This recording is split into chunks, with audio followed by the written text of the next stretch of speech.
What did you say, Ray? Every Sunday there's a surprise. And today, Should I start, Ray, or wait? yeah, wait, we don't have to yet. Okay. All right. Well, I'll come out and let you know when. Okay. All right.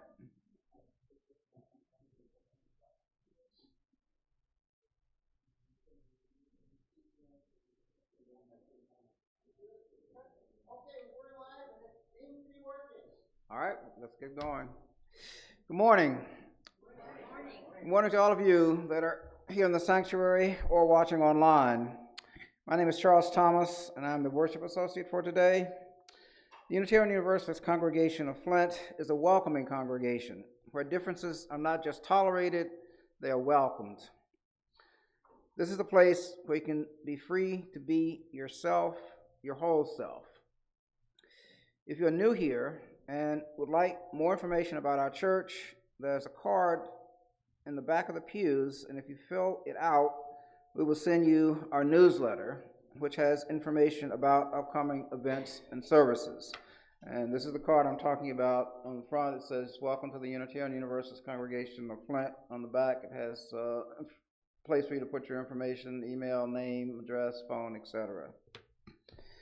Our ministers, the Reverend Lynn Kerr and the Reverend Jerry Kerr, will not be in the pulpit this Sunday. Instead, Ethan Milner will be our speaker. I will tell you about his background after the announcements. Our announcements are on the back of your order of service, and I hope you will take a minute to read them. I'd like to call special attention to the following announcements. I want to share this special reminder that our co-minister, Reverend Lynn Kerr, will be preaching next Sunday, May 11th, on Mother's Day. The theme of next Sunday's service will be, "We Are the Wonders of This World." The service will also have a Unitarian Universalist flower communion, so please bring a flower from your garden, from the wild or flowering branch, to exchange in our service. Lynn states in our current church online newsletter, quote, "Whether you are a mother or a father, or neither, as a human being, you are still one of the true wonders of the world." Second announcement. After service today, there will be a rally at the Peace Triangle. Talk to Terry Cross for more information about this. Next announcement. There's a congregational meeting on June 1st after the service. For more information, talk to Ray Rust. Are there any additional announcements from the pews at this time? I want to introduce our speaker. Ethan Milner is a social worker who has been in the field since he started working as a peer mentor at the Common Ground Sanctuary Runaway Shelter when he was 16 years old. In the intervening decades, he has served in numerous roles in the field of social work, from case management with homeless and severely mentally ill populations, to working with survivors of child sexual abuse, to working at a school for young people with special needs. Ethan obtained his master's degree in social work at the University of Michigan School of Social Work and spent subsequent time focusing on crisis-oriented services and helping clients to heal from post-traumatic stress. Ethan then had the unexpected opportunity to integrate his personal experiences as someone who was raised by a father and brother with autism and a mother with ADHD into his work at the Looking Glass Community Services Center, Centerpoint School in Eugene, Oregon. For 9 years, Ethan served as a therapist at Centerpoint School, and this experience helped him not only to develop his skills as a therapist, but to learn more about himself and his family as well. Since returning to Michigan, Ethan has worked as a therapist with the goal of implementing an evidence-based practice that is rooted in relationships and helping neurodiverse individuals along their own path of discovery. In the process, Ethan has been able to find that connection, kindness, and compassion are key not only in how we treat each other, but also how we hold ourselves. As I conclude this introduction of the speaker, I'd like to take a moment of personal privilege. On my behalf and on behalf of my wife, Jennifer, I'd like to share a joyful expression of what you might call full disclosure. Ethan recently married our daughter, Ellen, and is now our treasured son-in-law. We'll now turn to the prelude.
Everybody, time to come forward and help me with our chalice lighting.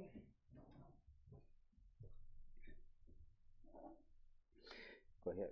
We light this flame to remind us love is the center.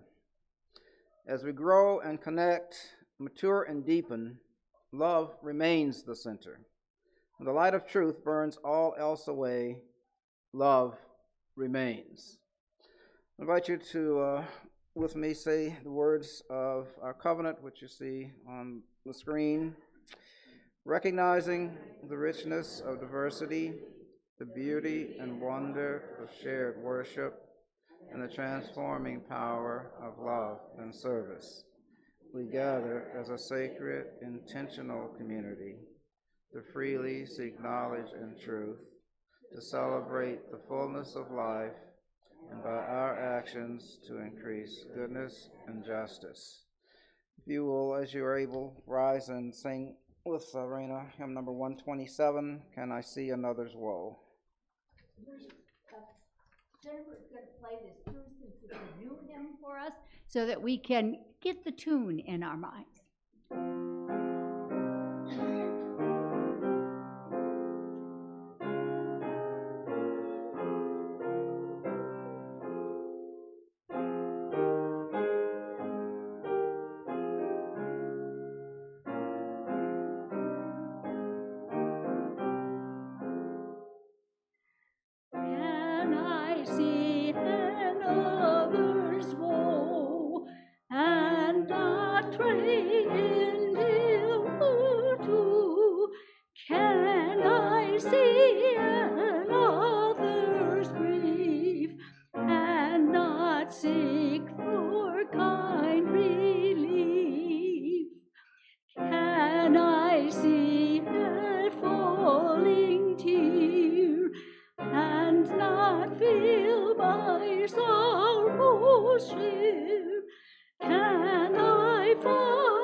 Weep nor be with sorrow.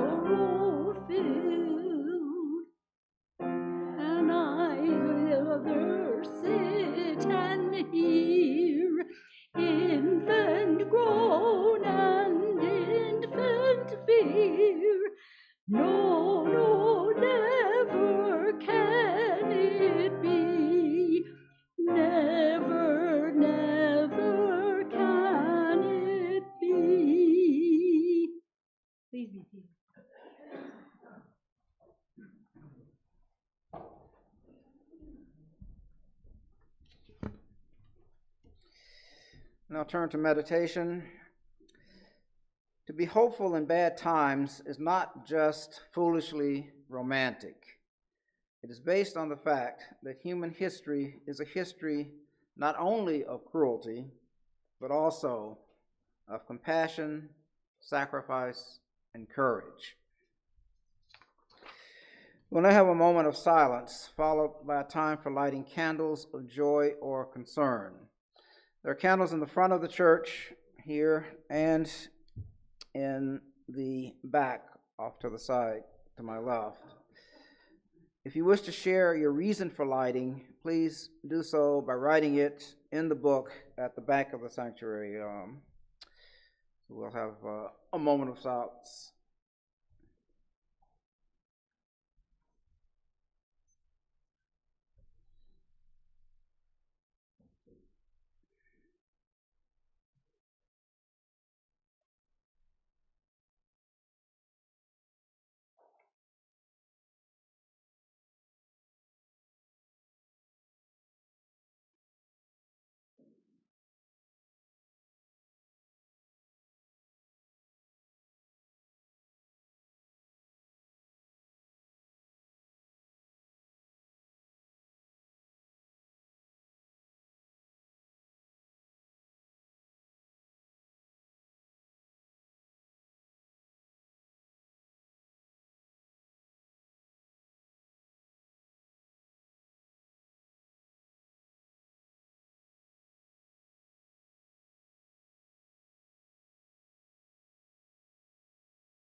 We'll have now the music, Put Peace on Earth, Put Peace in Each Other's Hand.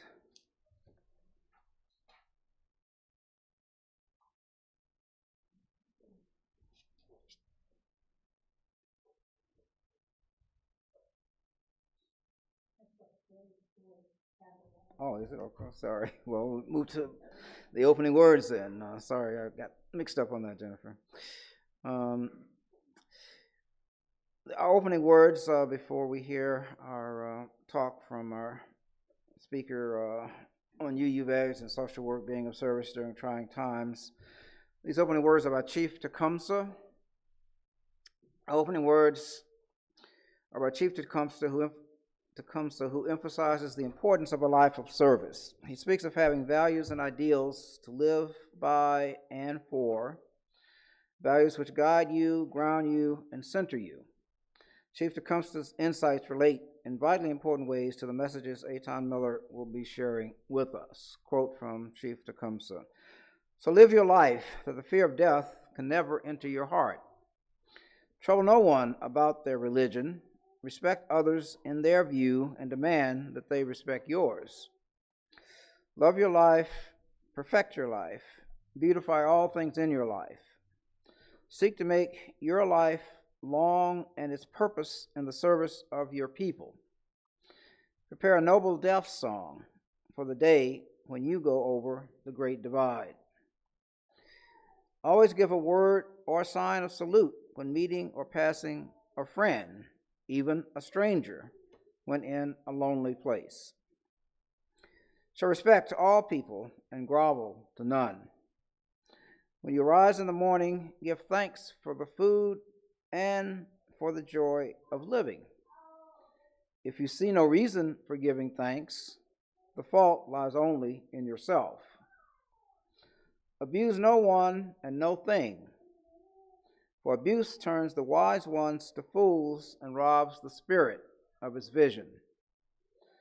When it comes your time to die, be not like those whose hearts are filled with the fear of death, so that when their time comes, they weep and pray for a little more time to live their lives over again in a different way.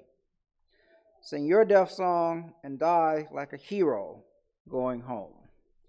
I invite our guest speaker, Ethan Milner, to begin.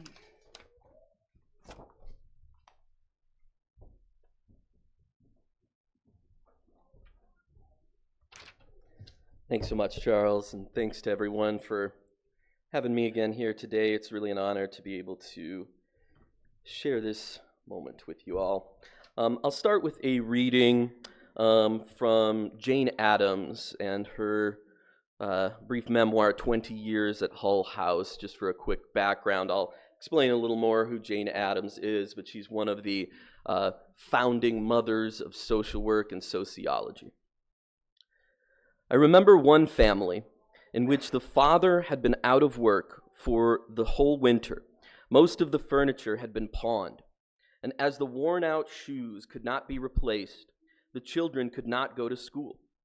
The mother was ill and barely able to come for the supplies and medicines. 2 years later, she invited me to supper one Sunday evening in the little home which had been completely restored. And she gave us as a reason for the invitation that she couldn't bear to have me remember them as they had been during that one winter, which she insisted had been unique in her 12 years of married life. She said that it was as if she had met me, not as I am ordinarily, but as I should appear misshapen with rheumatism or with a face distorted by neuralgic pain, that it was not fair to judge poor people that way.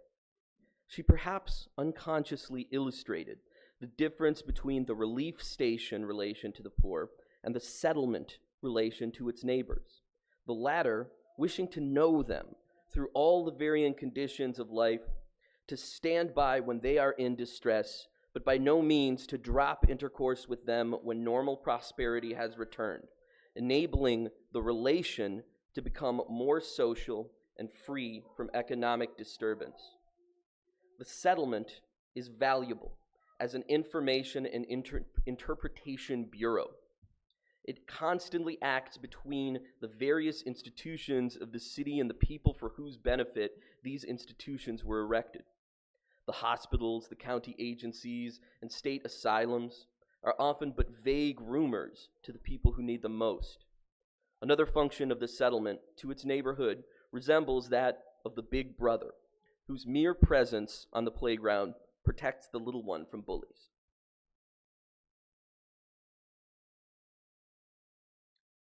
Change often begins in discomfort. The ability to see and feel pain, however large or small, to sit with it, is a needed precursor to being able to do something about that pain.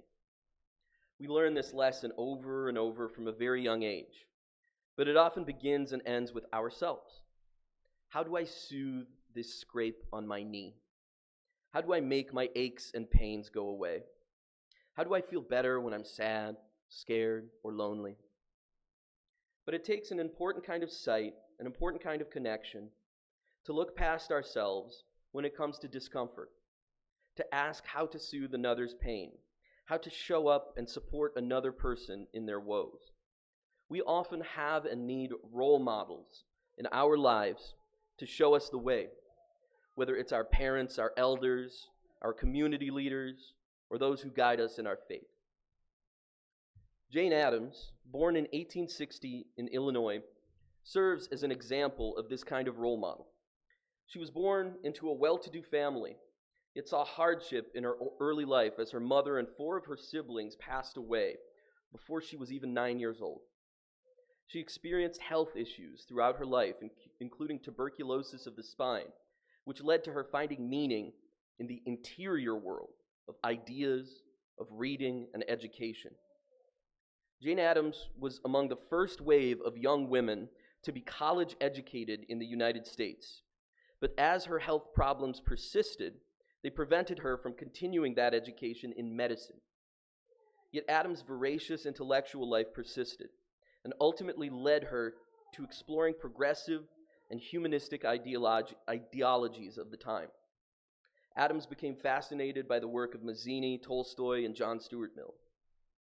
Through her intellectual life, Addams learned about the settlement movement in England, which was an idea of integrating people of differing socioeconomic standing via community centers while providing care, resources, and cultural opportunities. She visited Toynbee Hall in London, and from this idea, she gained the inspiration to found Hull House in Chicago. Hull House became a community center that provided cultural and social resources to people of varying classes. This included creating programs that led to the development of probation officers in juvenile courts, and those that aimed to combat child sex work and child labor. Hull House became the site of the Juvenile Protection Agencies, one of the early American social service agencies whose mission of child protection still resonates today. In addition to being one of the early examples of modern social work in America, Hull House also initiated social research projects that served as one of the foundations of sociology as a field of inquiry in social change. Addams's research challenged cultural norms that sought to separate people and used data on typhoid fever to illustrate how poor people were the most affected by the municipal government ignoring basic sanitation and health practices. Her advocacy and research led to direct social reforms and standardized health practices in this country. Jane Addams was a suffragette, an anti-imperialist, a pacifist, and an avowed advocate for the arts and recreation, both within Hull House and in her larger body of work. Jane Addams was the first American woman to win the Nobel Peace Prize in 1931, but she wasn't perfect.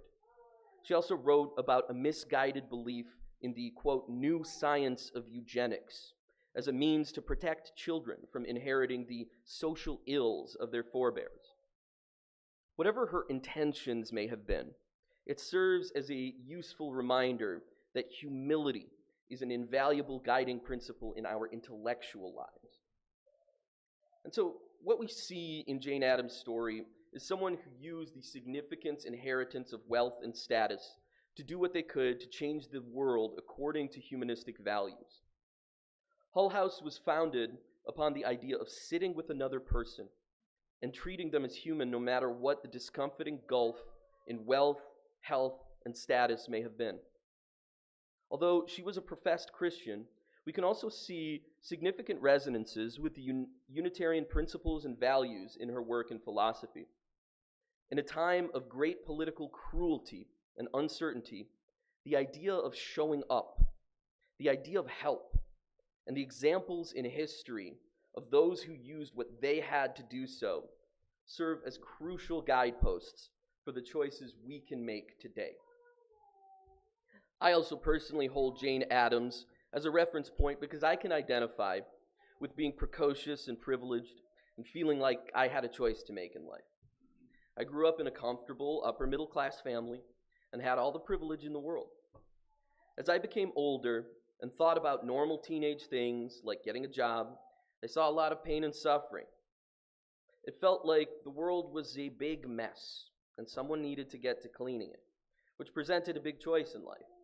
I can sit around and think of myself, or I can use my time to help someone else. And this basic choice seemed to be the most obvious one, and presented with it, why wouldn't I just choose to do the best I could? But I was inspired to do so. I was first inspired towards helping professions by an improv theater troupe that performed educational skits for community groups such as schools, halfway houses, and social service organizations. They came to my high school and depicted issues such as domestic violence and the alcoholic family cycle in gritty ways that left a major impression, that taught kids how to talk about uncomfortable issues. I remember years earlier, when I was 9 years old, a classmate raised his hand and told the teacher and everyone else in the room that his father beat him up all the time, and even did so that morning. The teacher looked stunned and uncomfortable, and the other students took those cues to go silent or even laugh. What might have been the reaction of support if we had seen one of these performances? So, here was my opportunity to answer that question and make the choice to do the best I could. The day after I got my driver's license, I went to the local runaway shelter, Common Ground Sanctuary, and I signed up to be a peer mentor. Here, I also got to join the ironically named anti-drug theater troupe called Say Yes. It stood for Self and Youth Empowerment Services, but nobody seemed to pick up on the odd irony of being called Say Yes in the Just Say No era. But I digress. Despite this amusing contrast, Common Ground Sanctuary is where I started to define my voice and core belief in the imperative nature of showing up. On my first day, the peer mentor who trained me spent most of the shift in the back smoking cigarettes. And here was another choice: goof off or do what I came to do. I saved the cigarettes for the end of the shift and got to know one of the kids staying at the shelter. She told me about all the spooky music she liked and how her dad hated her baggy jeans. You can tell I was a teenager in the early 2000s. But if there's one impression that was deepest, it was the process of witnessing those runaways and youth in crisis walk into the therapist's office, all morose and dejected, and seeing them come out with hope. Seeing that over and over again, I knew that's what I was supposed to do.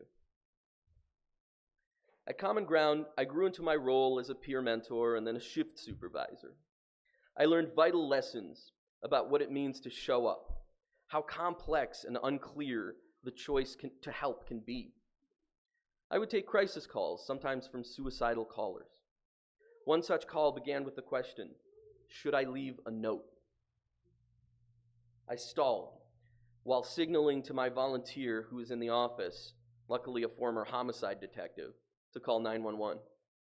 I gathered as much information from her as possible, and after a while, I heard on the other end police knocking on the caller's door, showing up to save her life. She was not pleased.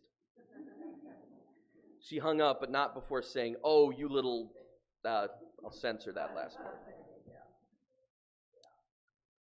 Though I initially feared these phone calls, I developed a kind of resolve in the face of crisis that serves me to this day. I've had chairs thrown at me, death threats made.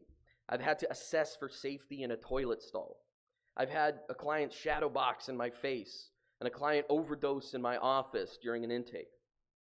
You learn over time how to show up in crisis and how to avoid making the crisis your own. People need each other so badly, and crisis often emerges from those moments when someone learned that nobody would show up from them when they needed it most. People have to unlearn the kind of loneliness that makes them violent or suicidal or hopeless or dissociative. When you show up to help, you do see this kind of unlearning. Sometimes you even get to participate in it. At the runaway shelter, kids whose lives were chaotic suddenly found structure in chores, routines, support, and therapy. They found connection to other kids in their position. They could talk through their struggles in group therapy and enjoy healthy recreation. It's amazing how doing something as simple as playing basketball or Uno or watching a movie together can create a sense of safety for a kiddo during one of the most difficult times in their lives. Through the years, I continue to pursue higher levels of care, from case management to learning how to become a therapist myself. I learned that it's often the things we least want to do that challenge us to be the best version of ourselves. As a master's level intern at the Family Assessment Clinic in Ann Arbor, I had the privilege of learning under world-renowned experts in the field of child protection, trauma treatment, and forensic interviewing. I've always liked to explain that my specialty is working with teenagers because that's about where my maturity level has plateaued. But as a student, I was frequently placed outside of my comfort zone. Although it was never my purview, I was challenged to work with young children and to interview perpetrators of heinous acts of abuse. These stories of repeated acts of malice were almost unfathomable, but I had to take notes on the patterns of behavior, the stories they told. And I was asked to work on the other side of it, the children who were at times feral in reenacting their traumas, smashing plastic dolls into one another to gain some sense of mastery over the indescribable things that happened to them. At moments, I was sick with it, but at other times, I was sitting cross-legged on the ground, watching a 7-year-old learn how to tie her shoes. I showed up, I did my best, and almost 20 years later, I don't know how that kiddo ended up. I don't know if that suicide caller is alive. I don't know what has become of so many of the students I worked with at Centerpoint School in Eugene, Oregon, a therapeutic school for kids with varied special needs. But Centerpoint School is where I learned how to integrate what you learn as a therapist with who you are as a person. I learned how to show up as myself in that therapy room and still challenge a young person to work on their anger, to let their guard down and receive help, and do the clinical work of therapy. At Centerpoint School, I was able to use poetry, music, art, even 3D printing to trick the teenagers into being therapized. But I was also all the while learning that I couldn't fake my care for them, for who they were right in front of me. I had to learn how to find genuine care, a kind of love for those that may not have even regarded me positively. You can't be for everyone. I had kids cuss me out. I had parents laugh in my face, call into question my credentials, my integrity, my skill. Still had to show up. I even had to show up after seeing one of my students on the street, who just a year and a half before was a 16-year-old kiddo telling me about snuggling the family Labrador and how Randy Rhoads was his guitar hero. Gaunt, pale, in a state of dissociation, he asked me for money before realizing who I was, snapping into awareness before lying to me about being homeless and needing help, and then wandering off in another daze. I never saw him again. But my experiences were not all hopeless, and the rewards of seeing long-term growth at Centerpoint School were incomparable.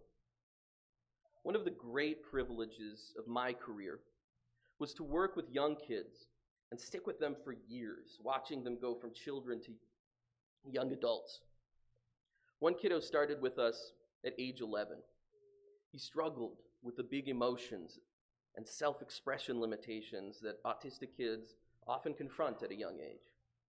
He would throw things, break things, and go nonverbal when faced with challenges or unwanted tasks. But with patience, over years of sitting with him and showing up, No matter what his needs were, he became one of the most thoughtful and gentle young people I've been able to work with. Over that span of time, we worked through his parents' divorce, his academic strengths and challenges, and channeled his constructive brilliance into a passion for building and designing. He also cultivated a sense of witty humor, predicated on timing and a wry smile. It can go both ways.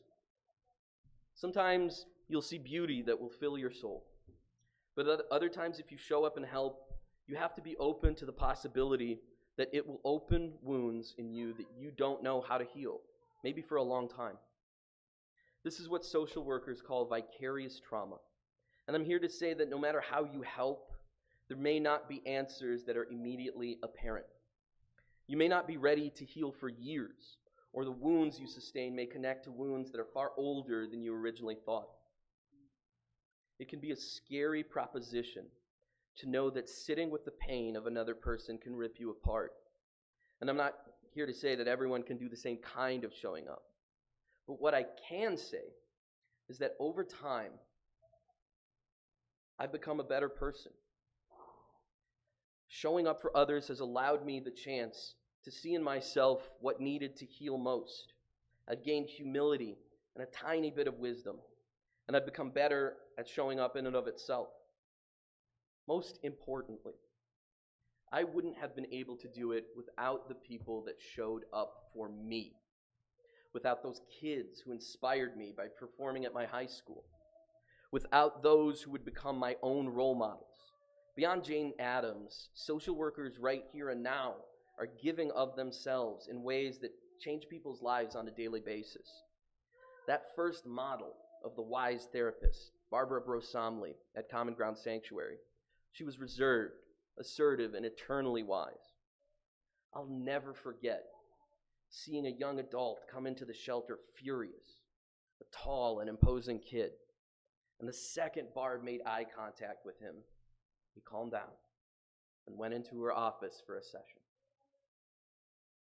I learned so much about resolve and humility from Dr. Robert Ortega, who led the forensic interviews of adults and was undaunted by the perpetrators he sat across for those sessions. Dr. Kathleen Fowler, a pioneer in child protection and forensic interviewing of children, modeled for me the rigor and fierceness it takes to believe a child and to fight for their safety. Most of all, Linda Whitener, the program director at Centerpoint School, provided me with the opportunity to view a model for hard work, integrity, flexibility, and leadership that will forever be a part of who I am as both a social worker and a person. Linda's compassion and belief in her students, her willingness to challenge students and staff alike, and her dedication to showing up, sometimes for over 80 hours a week, taught me more about being a professional helper than anyone else has. She showed up for me during my difficult times, during personal trials, and believed in me as a therapist who could make a difference in the lives of young people. Showing up asks us to risk a little bit or a lot of ourselves, but it becomes a question of our basic values. The Unitarian Universalist principles quite clearly articulate vital values and ideas such as justice, equity, compassion. There's a broad discourse I'd encourage everyone here to continue with in considering as you already do. But perhaps the most compelling argument for showing up can be found in the principle of interdependence. I couldn't be the social worker and therapist that I am today without those who taught me and led the way. I couldn't do it without my clients, without my friends, without my family, and without the interconnected world around me. Interdependence is a needful word that is reflected not only in history, in religion, but even in our biological makeup as human beings. Scientific inquiry points time and again to human beings' need for one another and for the interlinked biological systems that sustain life on Earth. Just as we'd have no agriculture without pollinators. We'd have no immune systems without the flora in our gut biomes. Our capacities to learn, love, and grow would be starkly limited in isolation. Human neurobiology is built on the development of mirror neurons in the uniquely evolved prefrontal cortices of our brains, the fundamental process of acquiring information and learning that other animals do not possess in the same way that we do. When we see an infant mirroring the smiles and funny faces of their caregivers, the very idea of interdependence is broadcast for all to see and experience. Humanity's biological existence is a singular illustration of the power and necessity of interdependence. The writer Mark Davies discusses this idea brilliantly on his website, oneworldhouse.net. I quote, "Whatever else reality is, at its core, it is relations. We are related to all, and all is related to us. If one could trace all of our relations, one would see that we are in some way related to every aspect of the universe, all the way back to that which we perceive as its beginning, the mystery of which still eludes us. Although we can only experience our interdependence in the present moment, our interdependence connects us to the past, as we owe our present existence to those who have come before us. And we are connected to the future as we seek to live responsibly and sustainably for the well-being of all that is to come. Responsible freedom is grounded in interdependence. Lasting freedom is grounded in our willing each other to be free. Justice is grounded in keeping people from using their freedom to oppress others. Love is grounded in liberating those who are oppressed and in resisting those who repress them. The existentialist philosopher Simone de Beauvoir recognized that the quality of our freedom is inextricably linked with the freedom of others. A responsible use of our freedom is to not only will ourselves to be free, but also to will others to be free. When we use our freedom to cut other people off from their freedom, that is oppression, and the proper response to oppression is liberation. So, I think it becomes especially important to think about how we want to show up for others in a time of political cruelty. You don't need me to describe the ugliness of the current political moment. You can open the phone and scroll through scenes of unimaginable cruelty in your own community. Whether it's basic rights like potable water, whether it's apartheid, xenophobia, normalized bigotry, or eugenics, our political leaders right now want us to stay home. Showing up doesn't have to mean barricading a road, protesting Tesla dealerships, or disrupting ICE agents from soft launching fascism in our own communities. You might show up for others by volunteering at a crisis line, or organizing for food stability in your own community. You might attend meetings for existing community groups, or sponsor a refugee family looking for the dignity of basic rights and safety. But we will always need each other, no matter who is in charge or what hateful things they have to say. Human beings are, down to our neurobiology, creatures who need each other to live and to survive. To show up for one another is essential to our most basic survival. But we can do more. We can help each other thrive. Thank you.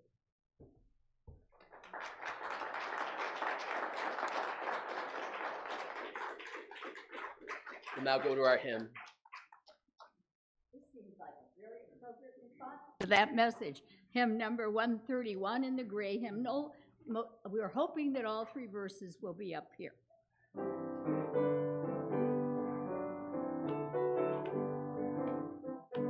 Love will guide us, peace has dried us, hope inside us will lead the way from the road of greed to giving. Love will guide us through the hard night. If you cannot sing like angels, if you cannot speak before thousands, you can give from deep inside you. You can change the world with your love.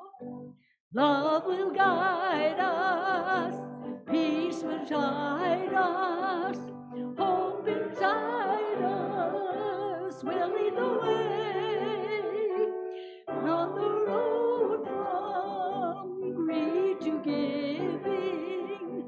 Love will guide us through the hard night. Amen and blessed be.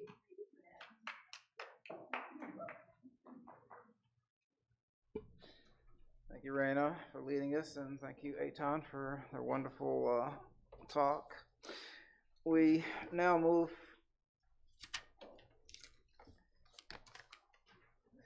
to the offering. Now is the time in the service when we ask you to give as you are able in the baskets at the back of the church, or by scanning the QR code on the back of your order of service, or on our website if you are so inclined. Know that your presence here today is appreciated. This church continues because of the gifts of time, talent, and treasure from members and friends. I might add an illustration of showing up that our speaker has reminded us is so important to us as human beings. Now we'll extinguish the challenge. I'll invite Eitan to assist me as we do that. I ask you to say our usual words for extinguishing the flame as they appear on the screen. We extinguish this flame, not the light of the warmth of community or the fire of commitment.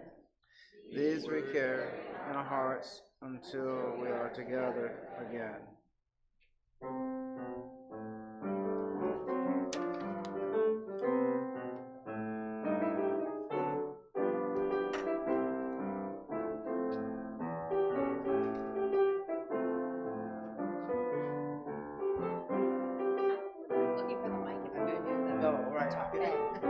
Where would you like to be?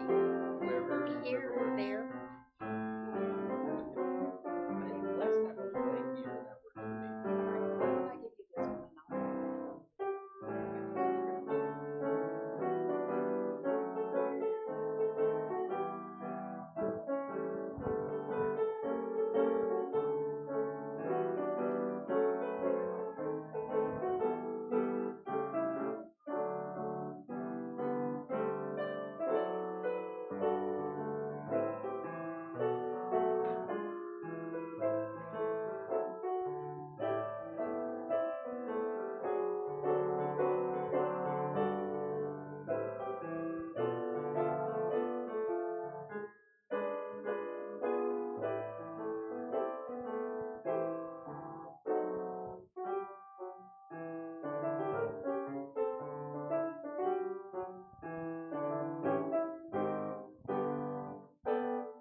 Am I on now? Yeah, okay.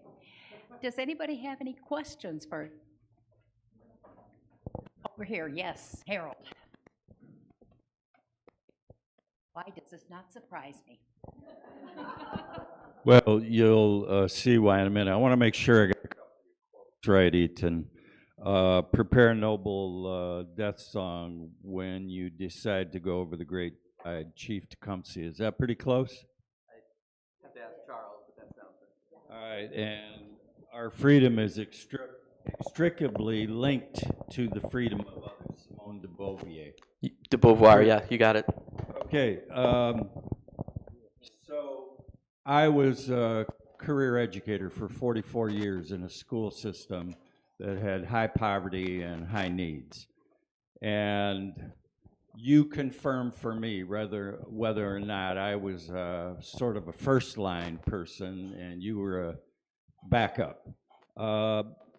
Just some of the experiences that came to my mind that I dealt with as an educator. Sexual abuse, a female that would come to you and confide that she had been abused by someone in her family. Marks on a body that indicated physical abuse. A subteacher making inappropriate sexual innuendo comments to attractive female students. A special needs kid that's targeted for abuse. And the last example, a stepdad that got into an argument with his son and shot live bullets into the wooden floor as the kid walked out the door. So I'm guessing that you worked with educators at times, and you would agree with the concept that those who work out there in the field of education are kind of the first line, and you were backup. Yeah, I mean, absolutely. If we just take the hours per day, just the numbers that are spent with kiddos, of course, teachers are spending hours per week, hours per day. I usually get my kids 53 minutes a week, and so, yeah, I worked in a school for 9 years, Centerpoint School, and the teachers, the SPED directors, the special educators, right? Yeah, they're often the front line, right? And I think there's a reason that we have these mandatory reporting laws, right? And that teachers, that ministers, that social workers are legally required to be those reporters. And teachers are included because they are often, as exactly like you said, the front line. They spend the most time with the kiddos when it comes to professions. And so child protection is founded on the idea that we're all working together, right? And so, yes, my role literally at Centerpoint School was to often back up the teachers, right? No, you have to go to class. You can't use therapy to not do math, right? And so, always math. Although, I was an English major. They didn't like writing either. But yeah, I think that's well observed, and I mean, even if we just want to be crude by the numbers, it's true. But I think spiritually, it's also very true. Anyone else? Just before, go ahead. I just want to remind everybody who's not been here before, this is optional. So if coffee time calls you, go ahead and go. We'll meet you down there. If you're excited by this, stick with us. And put your hand up if you want a microphone. We'll bring it to you. If you want a microphone, let me know. It's just a quick question. I'm a kind of a numbers guy, and I wanted to know the. This mic needs to be up or on. Oh, yeah, slide up. Hi. I'm kind of interested in the numbers for intervention and what the success rate is and what's holding back certain interventions from actually being maximized. What do you think the institutional architecture needs to change in terms of actual resolutions? Well, of course, I think these numbers vary based on what issue we're looking at, right? If you're talking about substance abuse, if you're talking about trauma and trauma treatment, I think it really depends. What I see institutionally is that there are limitations in how institutions integrate what's called best practice, right? And things like, what is cutting edge research, right? For example, trauma treatment, right? The most cutting edge research on trauma treatment is about accessing the body to access, using the body to access the mind, right? We don't talk through trauma, although we can, right? Oftentimes the programs that are funded, right, are the most conventional approaches that are 10, 15, 20 years behind, right? And so I think, the integration of cutting edge treatment, what we call best practice, often lags. Sometimes there's good reason for that, right? Sometimes it just takes a long time to change a paradigm. But that's just one example. Otherwise, I think there are just some philosophical differences in, like, I think of pick yourself up by your bootstraps, right? This kind of very old way of thinking about intervening with socioeconomic difficulties and things like that. What we find is that something like homelessness, right? Strategies that focus on the practicalities, like housing first, right? Giving somebody a place to live ends up not curing, but ends up helping them do so many other things, right? But nobody wants to give the money for that, right? No government entity wants to just pay for housing anymore, right? We don't have public housing. We have these extremely limited voucher programs that create barrier after barrier for unhoused people to, just be indoors. And so those are kind of two examples. I think the willingness to use best practices as standard practices, and then these kind of cultural, political sorts of viewpoints where, people don't want help. People don't. They really don't. They would never think of taking a homeless person into their own home, would they? Okay, Kathy's got a question. They wouldn't. No. All right. Of course, Mike's got one. Oh, and I was right here. I could have walked over there. Yeah. I lived in Illinois, Chicago for 10 years. Famous for Hall House in the Haymarket, which is, and of course architecture. But how much do you believe that people really have money problems more than anything else?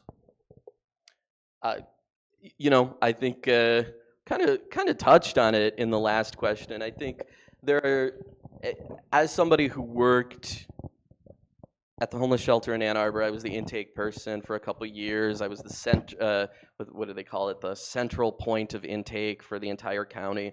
I think it's a complex question because it starts, of course, with money, right? I was the intake coordinator during the Great Recession, right after it, 2008, 2009, and then 2010 is when I served in that role.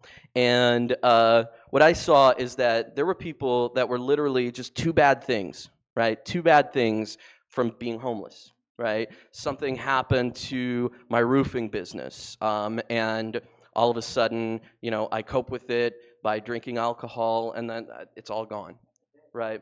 And so I think the answer to that question, in my experience, is complex and simple. One, yes, I think it is a money issue, right? If people have infinite money, infinite resources, infinite social safety nets, right, they're going to be less likely to have socioeconomic trouble. That's just logical. But something like homelessness is multifactorial, right? There are many, many factors that contribute to homelessness. And it's hard to hear, it's hard to think about. I worked with people who did not want to be housed, right? Because of many factors. I worked with people who their main struggle was addiction, right? And that perpetuated other cycles. And so I think a human being is a complex creature, right? So there's no one answer, but if I could point to one thing that would help everybody who struggles with homelessness or those kinds of issues, poverty in general, it would be economic security. But I think underlying your question is that there is no simple, it's not a simple issue. So, yeah. Okay, thank you. It's time for coffee. And we can move this downstairs. This is the steamer downstairs. We can go now. Yeah, well, we'll steamer downstairs, okay? Thank you so much, everyone.